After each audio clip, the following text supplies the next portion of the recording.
Құрметті отандастар, ассалаумағалейкум. Біз Қырғызстан Республикасының астанасындамыз. Бішкек қаласында күрес түрлерінен Азия чемпионаты өтіп жатыр. И қазір бізге сұхбат беретін батыр қызымыз Гүлмарал Еркебаева қола жүлде ұтып алды осы Бішкек кілемде.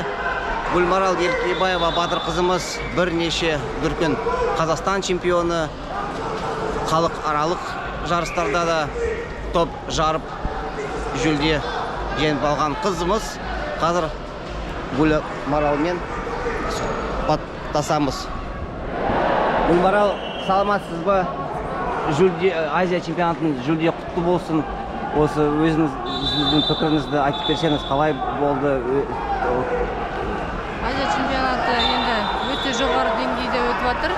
Қырғызстан мемлекеті біз Азия чемпионатына осы жерде бір айдай оқу жаттығу жиында болып дайындалдық.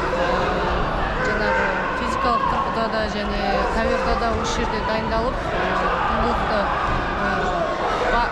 барлық подготовканы осы жерге алып келіп, себебі енді бұрындарда біз басқа мемлекеттерге ұшып барып, ол енді спортсмендерге көп влиять етеді ғой, жолдың өзі.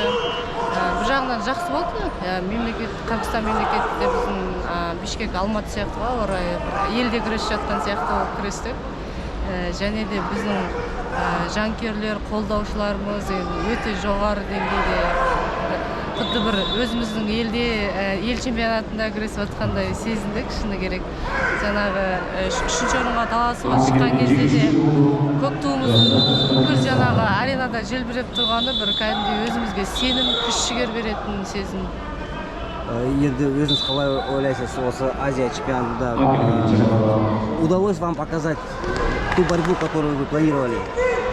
Енді шынын айтатын керек болсақ, кешеде айтып жатырмын, осы Азия чемпионатының алдында оқу жаттығу жиында бір травма алып қалған бар. Әйтпесе сақадай сай тұрғанбыз, барлық нені орындап, схваткаларды өтіп, физикалық тұрғыда да жақсы дайындалып келіп, соңғы міне осы финишный прямая деген кезде енді ол Аллахтың қалауымен барлық болған жағдай өзінің қайырлысы болады деп ойлаймын. Сондықтан да енді сол жарақаттың кесірінен бір аптадай уақыт жіберіп алдым, жүре алмай аяғымнан сөйтіп. Енді біздің дәрігерлердің арқасында аяққа тұрып, осы Азия чемпионатында күресу керек. Себебі ел чемпионатында енді чемпион болғаннан кейін өзінің қарсыластарына да енді обидно болмасын. Әрине енді және де біздің қыздарымыз негізі жақсы дайындықта келген болатын. Енді бірақ жеңіс бар жерде, жеңіліс те бар. Сондықтан да енді командамыздың біраз жақсы қыздардың барлығы медальсыз қалды. Бірақ та мен ойлаймын, алдыда Азия ойындары келе жатыр. Сол Азия ойындарының алдында бір команданы жақсы бір сондай енді сынақ болса да, бірақ келесі жарысқа күш-жігерімізді бәрін жинақтап, жақсы дайындықпен келеміз деген ойдамын.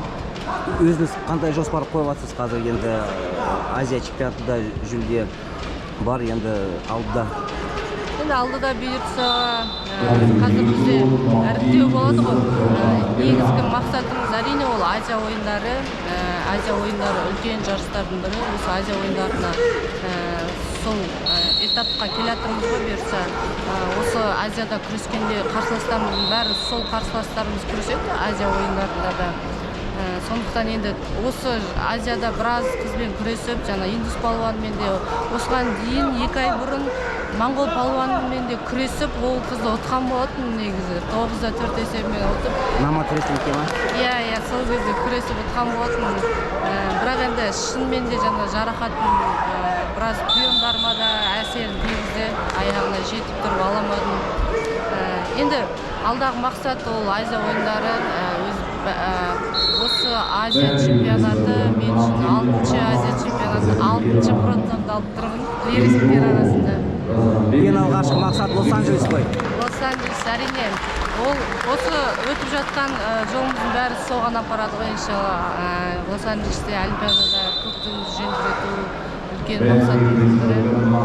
Гүлмарал, енді алдыда Қазақстан кубогы Алматыда өтеді. Соған қатысасыз ба? Бұйыртса, қатысамыз. 76 килограммда өзіміздің енді Қазақстанда азамат қыздар бар. Ел біріншілігінде де 9-10-ға жоқ қыздар болған болатын. Енді қарсыластарымыз жастар да бар, өзімнің бұрынғы қарсылас күресіп жүрген қарсыластарым да бар. Енді барлығына бірдей дайындаламыз. Себебі біздің мақсатымыз ол кубокты ұтып алу емес, одан ары қарай Азия ойындарында, одан кейін жаңағы Олимпиадаға жолдамаға. Рахмет Гүлмарал, біз сізге сәттілік тілейміз, жарақатсыз дайындық өтсін Азия ойындарында жүлде иншалла. Рахмет, және де біздің спорт министрлігіне үлкен рахмет айтқым келеді. Осында бізге қолдау көрсетіп, барлық жағдай жасап, бізге жаңағы формамызға дейін барлық қай жаққа барамыз десе де жаттығуымызға барлық жағдай жасап жатыр. Сондықтан да спорт министрлігіне үлкен рахмет. Рахмет Гүлмарал, сәттілік сізге, бәрі жақсы болсын. Рахмет. Спорт министрлігіне жағдай жасап, отандастарымызға, спортшыларымызға бәрі жақсы болсын. Құрметті достар, еске сала кетейік, біз Бішкектеміз. Еркін күрестен қазір жарыс өтіп жатыр. Біз Қазақстан балуандарға сәттілік тілейміз.